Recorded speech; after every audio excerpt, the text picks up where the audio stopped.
Dekkadunde Junior College, Rajaghat. Then today's topic we have discussed about the female reproductive system. Then last lecture we have seen that, then talking about the male reproductive system, already talked about that last lecture, isn't it? Then we have seen that today's topic female reproductive system. तो female reproductive system and male reproductive system में कुछ similarities है, दो similarities, बस mostly similarities नहीं है and all similarities नहीं है, isn't it? तो male reproductive system में हम लोगों ने क्या देखा था? The pair of testes. सबसे पहले हमने testes का structure देखा था, उसके बाद glands देखे थे, उसके बाद external genitalia देखा था, isn't it? तो female reproductive system में first इसमें हम देखेंगे primary sex organs. Primary sex organ is the ovary, and in case of male reproductive system the primary sex organ testes, but female reproductive system primary sex organ ovary, isn't it? Then second one is oviduct. Oviduct यानी कि fallopian tube, isn't it? Then ये oviduct को ही हम fallopian tube बोलेंगे. Then next one uterus. Next one is uterus, and after that cervix. After that cervix and vagina. और last में रहेगा external genitalia. जैसे मेल रिप्रोडक्टिव सिस्टम में हम लोगों ने पढ़ा था कि पेनिस का जो स्ट्रक्चर है उसमें हमने एक्सटर्नल जेनेटिलिया पढ़ा था, उसमें यहाँ पे भी हम फीमेल रिप्रोडक्टिव सिस्टम में एक्सटर्नल जेनेटिलिया पढ़ने वाले, isn't it? तो फीमेल रिप्रोडक्टिव सिस्टम में ये सब पार्ट्स आते हैं, तो हमें वन बाय वन इसको एक्सप्लेन करना है, isn't it? देन तो मैंने यहाँ पे थोड़ी सी एक लेडी का स्ट्रक्चर निकाला है. दिस हम इसको नाम देंगे डायना, जो फॉरेनर वाली डायना है ना, वीडियो में दिखा दी यूट्यूब में. दिस इज द डायना का स्ट्रक्चर मैंने निकाला. This is females, isn't it? Not a male. तो यहाँ पे देखो जो अपनी बॉडी का जो स्ट्रक्चर है फीमेल का, तो यहाँ से लेकर और यहाँ तक जितना भी पार्ट होता है उसको हम डिस्ट्रीब्यूट करेंगे. तो सबसे पहले चेस्ट वाले पार्ट की तरफ जाते हैं. तो चेस्ट वाला ऊपर का जो पोर्शन होता है उसको हम थोरेसिक कैविटी कहते हैं, थोरेसिक कैविटी कहते हैं. एंड यहाँ पे मैंने यू शेप का स्ट्रक्चर निकाला है. This is the abdominal cavity. Abdominal cavity, and abdominal cavity में ही यहाँ पे नीचे वाला जो पोर्शन होता है, lower portion, that is called pelvic region, यानी कि पेल्विक कैविटी. पेल्विक कैविटी, इसको पेल्विक रीजन भी कहते हैं. तो हम मेल रिप्रोडक्टिव सिस्टम में, male reproductive system present in pelvic region and female reproductive system present in pelvic region. तो यहाँ पे रहेगी अपनी फीमेल रिप्रोडक्टिव सिस्टम. कहाँ पे रहेगी? पेल्विक रीजन में. तो यहाँ पे देखो लेडी को जो स्टमक का पार्ट है वो यहाँ पे है, isn't it? तो उसको हमने एब्डोमिनल कह दिया. जो चेस्ट वाला पार्ट है वो थोरेसिक कैविटी है, और एब्डोमिनल में ही लोअर वाला जो पोर्शन होता है वो होता है पेल्विक रीजन. तो उसमें प्रेजेंट होती है female reproductive system, isn't it? तो अब हम इस फीमेल रिप्रोडक्टिव सिस्टम को, लेडी को हमने अच्छी तरह से देख लिया ना, इसको हम इरेज करेंगे, isn't it? तो अब ये जो फीमेल रिप्रोडक्टिव सिस्टम है इसका हम स्ट्रक्चर ड्रॉ करते हैं कि एक्चुअली वो स्ट्रक्चर होता कैसे, isn't it? तो फर्स्ट इज हम यूटेरस ड्रॉ कर लेते हैं, isn't it? देन यूटेरस, यहाँ पे tube like structure. This is the cervix. यहाँ पे क्या प्रेजेंट रहेगा? सर्विक्स. तो ये यूटेरस का स्ट्रक्चर है. ये देखो मैंने यहाँ पे यूटेरस लिखा था. तो यूटेरस का स्ट्रक्चर है, uterus is opening and attached to the fallopian tube. यहाँ पे जो फैलोपियन ट्यूब निकालेंगे तो पहले थोड़ा सा पतला वाला स्ट्रक्चर निकालते, बाद में उसको मोटा करते जाएंगे, बाद में उसको कवर करते जाएंगे, isn't it? तो यहाँ पे जो पतला वाला पोर्शन निकालेंगे सबसे स्वेल करते हैं, बाद में उसको कर्व करना है। ये हो गई अपनी फैलोपियन ट्यूब। और यहाँ पे दो जो फिंगर लाइक स्ट्रक्चर प्रेजेंट रहेगा, दीज आर द फिम्ब्रिया। तो ये है अपना यूटेरस का स्ट्रक्चर। तो इस साइड भी पेयर ऑफ ओविडक्ट, ओविडक्ट यानी कि fallopian tube and pair of ovary यानी कि दो ओवरी प्रेजेंट रहेंगे एंड दो फैलोपियन ट्यूब, क्योंकि उन्होंने बोला ही है a pair of ovary and a pair of oviduct. तो हम ओविडक्ट निकालने टाइम में थोड़ा सा पहले स्टार्टिंग में पतला स्ट्रक्चर, बाद में उसको स्वेल करना है, इजंट इट, बाद में उसको कर्व करना है। यहाँ पे फनेल लाइक ही स्ट्रक्चर रखना है।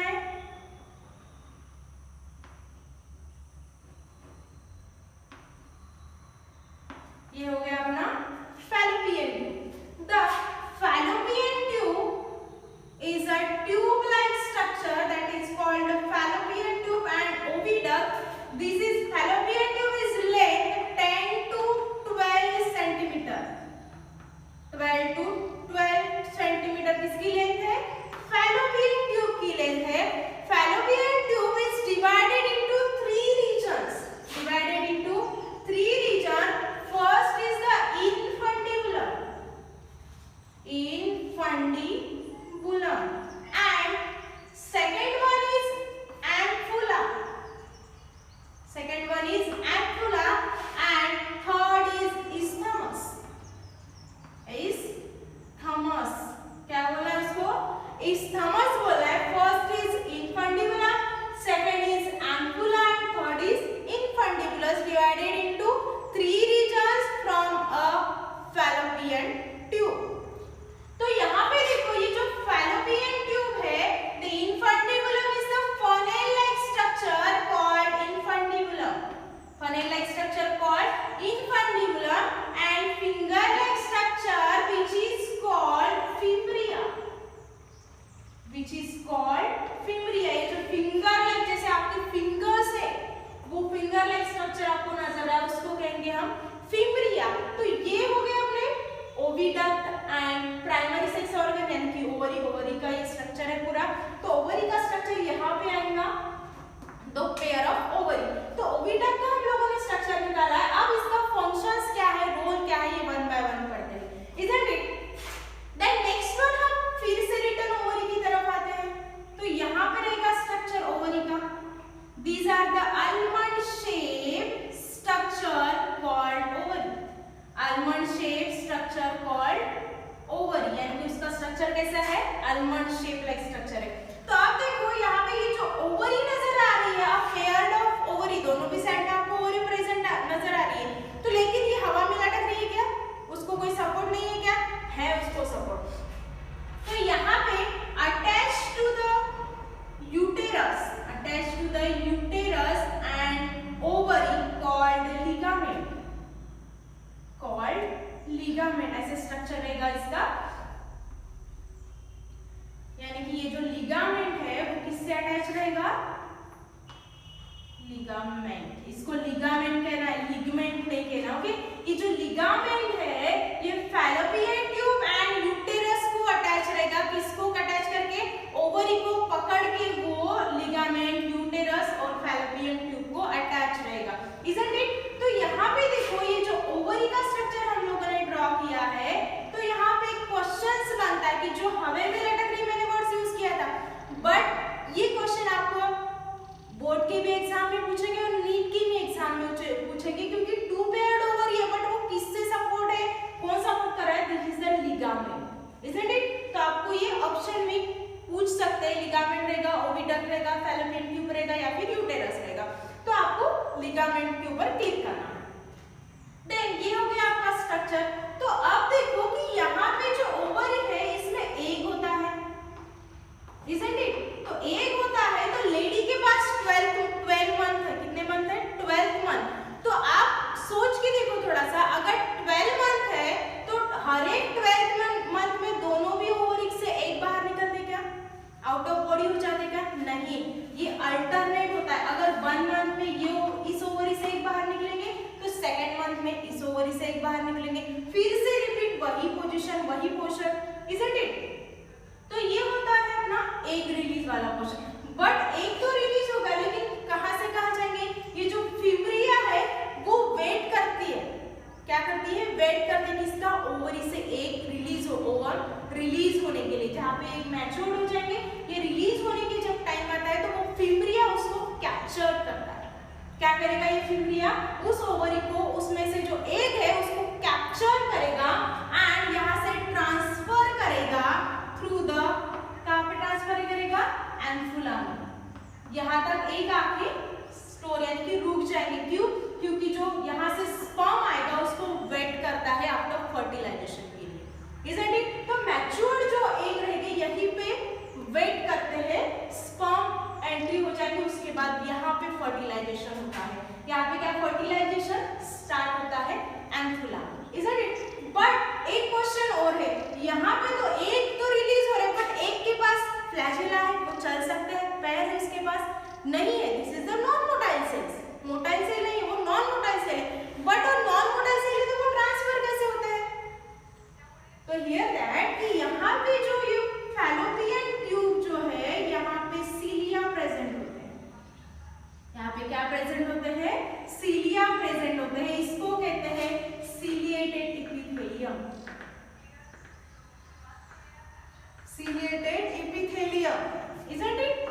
यहाँ पे सीलिएटेड एपिथेलियम उसको कहते हैं। तो ये जो सीलिया है वो सीलिया उस एग को मूवेबल करता है, यानी कि ट्रांसफर हियर टू हियर, यानी कि यहाँ से जो एग ट्रांसफर हो जाएंगे वो सीलिया ट्रांसफर करता है एन्फुला तक, इजंट इट? ये भी क्वेश्चन आपको बोर्ड के एग्जाम में या फिर नीट में पूछ सकते हैं।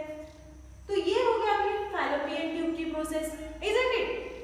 तो अब आते हैं हम थोड़ा सा नीचे की पोर्शन में, यानी कि सर्विक्स एंड यूटेरस की तरफ।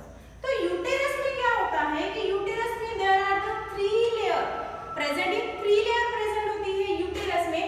First is the thick layer, these are the connective tissues called, first layer को हम क्या बोलेंगे? कनेक्टिव टिश्यूज, वो कनेक्ट करके रखता है,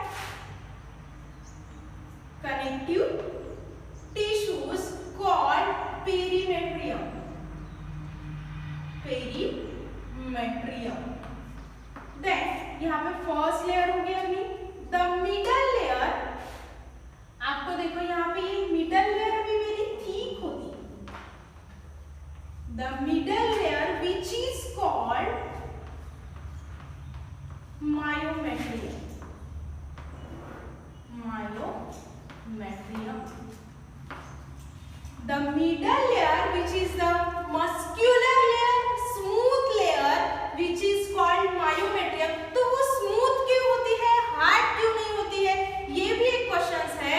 तो जब पार्चुरेशन का टाइम आता है, मैंने आप लोगों को मेल रिप्रोडक्टिव सिस्टम स्टार्ट करने से पहले एक थोड़ा सा ह्यूमन रिप्रोडक्शन का आपको जनरल ओवरव्यू दिया था। तो उसमें लास्ट पॉइंट था आपका पार्चुरेशन, यानी कि डिलीवरी पीरियड जब आता है उस कंडीशन को हम कहेंगे पार्चुरेशन पीरियड। तो जब पार्चुरेशन पीरियड आता है तो बेबी यहाँ पे है, बेबी कहाँ पे है? यूटेरस में। एक बात ध्यान में रखो, आप मूवीज में या सीरियल में देखते हो कि तुम्हारा बच्चा मेरे पेट में पल रहा है, isn't it this wrong sentence? बच्चा पेट में नहीं होता है, यूटेरस में होता है। और एक क्वेश्चन बोलते हैं मूवीज में कि मैंने तुझे 9 महीने अपने कोक में रखा है, this is the right sentence. Coke means होता है यूटेरस, उसको हम वॉर्म भी कहते हैं, उसको यूटेरस को क्या कहेंगे हम? वॉर्म भी कहते हैं। तो ये होता है स्ट्रक्चर। तो जब ये मस्क्यूलर लेयर एंड स्मूथ, ये वेरी स्मूथ लेयर होती है सेकेंड वाली मिडल लेयर, तो ये क्यों स्मूथ होती है? क्योंकि जब डिलीवरी पीरियड आता है, यानी कि बच्चा बॉडी के बाहर निकलने की कंडीशन आती है, तब उसको पुश करती है मस्कुलर लेयर पुश करती है, तब वो लेबर में स्टार्ट होता है। तो ये जो लेयर है उसको पुश करती है बेबी को। तो अगर हार्ड होता तो पुश नहीं कर सकती थी, इसीलिए वो स्मूथ लेयर है ताकि बच्चे को भी कुछ हानि ना हो, इसलिए वो स्मूथ लेयर होती है। And last the innermost layer, last first innermost layer is endometrium, endometrium. First inner portion वाली जो लेयर है वो होती है एंडोमेट्रियम। ये हो गया यूटेरस का पार्ट। अभी आते हैं नीचे की तरफ सर्विक्स में। कहाँ पे आएंगे हम? सर्विक्स में। तो यहाँ पे देखो सर्विक्स में these are the tube-like structure called two tube-like structure called as cervix। तो यहाँ पे इंटरनली ओपनिंग होती है एंड एक्सटर्नली ओपनिंग होती है फ्रॉम द पार्जुरेशन पीरियड के लिए, यानी कि जब बेबी बाहर निकलने की सिचुएशन आती है, पोजीशन आती है, तो two internal and external opening होती है। This is the first opening and is the second opening. First opening is the baby, यानी कि यहाँ से बाहर निकलेगा, और ये वाली सेकंड ओपनिंग होती है। इसको कहेंगे हम इंटरनल ओपनिंग, इसको कहते हैं इंटरनल ओपनिंग, एंड इसको कहेंगे हम एक्सटर्नल ओपनिंग। Isn't it? तो ये हो गया अपना सर्विक्स। अब आते हैं हम और थोड़ा सा नीचे की पोर्शन में आते हैं। The tube like structure attached to the cervix, tube like structure attached to the cervix, that is called vagina, that is called vagina. ये कौन सा है?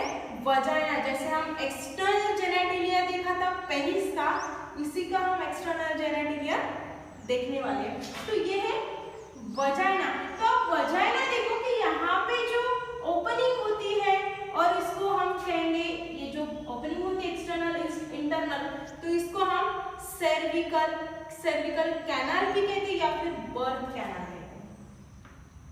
Cervical canal and birth canal भी कहते हैं उसको। क्यों बर्थ कैनाल कहते हैं? क्योंकि जब बेबी बाहर निकलता है तभी तो बर्थ सिचुएशन होती है, इसीलिए उसको बर्थ कैनाल कहा गया है। किसको?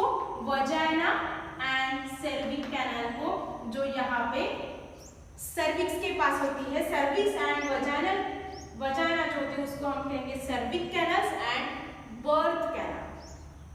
Isn't it? Then इसको भी एक ओपनिंग होती है, जो यूरेथ्रा बाहर निकलता है, यूरिन्स निकलते हैं, इसको भी एक ओपनिंग होती है वजाइना पर, जो हमको अपने को जो क्लियरली दिखती है। आप जो लेडीज होंगे उसको बहुत अच्छे से डिटेल में समझ आएगी कौन सी चीज कहाँ पे है। Isn't it? तो ये है अपना फीमेल रिप्रोडक्टिव का स्ट्रक्चर। तो ये हो गया टोटल फीमेल रिप्रोडक्टिव सिस्टम, कौन सी चीज कहाँ पे है, कौन कहाँ पे है, कौन कहाँ पे नहीं है, और किसका रोल क्या है, किसका फंक्शंस क्या है। Isn't it?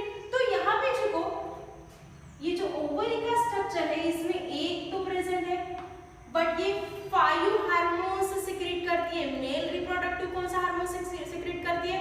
टेस्टोस्टेरोन। कौन सा हार्मोन सीक्रेट करती है वो? टेस्टोस्टेरोन। और यहाँ पे फीमेल रिप्रोडक्टिव सिस्टम कौन सा हार्मोन करेगी? ओव्यूलेशन का जब पीरियड रहेगा तब 5 हार्मोन सीक्रेट करेगी। Isn't it? एंड यहाँ पे अब जो नेक्स्ट पोर्शन हम पढ़ेंगे एक्सटर्नल जेनेटिलिया। तो एक्सटर्नल जेनेटिलिया में क्या होता है कि जो वजाइना का पोर्शन है वो हमें एक्स्ट्रा डिटेल में पढ़ना है। तो उसमें भी 3 पार्ट्स होते हैं, उसमें भी 3 टाइप्स है। फॉर एग्जांपल हम फैलोपियन ट्यूब में देखे वैसे ही 3 पार्ट्स है। तो जब ovulation, fertilization, pregnancy, birth and last में रहेगा चाइल्ड केयर। तो इस पोजीशन से हमें चलना है। तो अभी हम लोगों ने क्या पढ़ा था? सिर्फ ओवरव्यू स्ट्रक्चर पढ़ा है फीमेल रिप्रोडक्टिव सिस्टम का। अभी उसमें ओवुलेशन बाकी है, ठीक है। ओवुलेशन यानी कि एग रिलीज होना है, बाद में male and female gamete. Ovulation की प्रोसेस कौन सी है? Male and female gamete transfer to the uterus, and बाद में फर्टिलाइजेशन। Isn't it? उसके बाद फर्टिलाइजेशन प्रोसेस के बाद जब फर्टिलाइजेशन होगा, male and female gametes fused with the start the fertilization, and next होगा pregnancy. Isn't it? And after that child, and यानी कि बर्थ, जब बेबी बॉडी के आउट ऑफ थ्रू हो जाएगा, this is birth condition, and last में रहेगा child care. Last में रहेगा अपना चाइल्ड केयर। तो इस सिचुएशन में हमें 1 बाय 1 जाना है। Isn't it? तो आई होप कि आज का लेक्चर अगर आपको पसंद आएगा तो प्लीज लाइक कीजिए, शेयर कीजिए एंड सब्सक्राइब कीजिए। एंड अगर आपको कुछ इसमें नहीं समझ में आएगा, प्रॉब्लम्स होगी, तो आप कमेंट्स बॉक्स में लिखकर भेज सकते हैं। Thank you.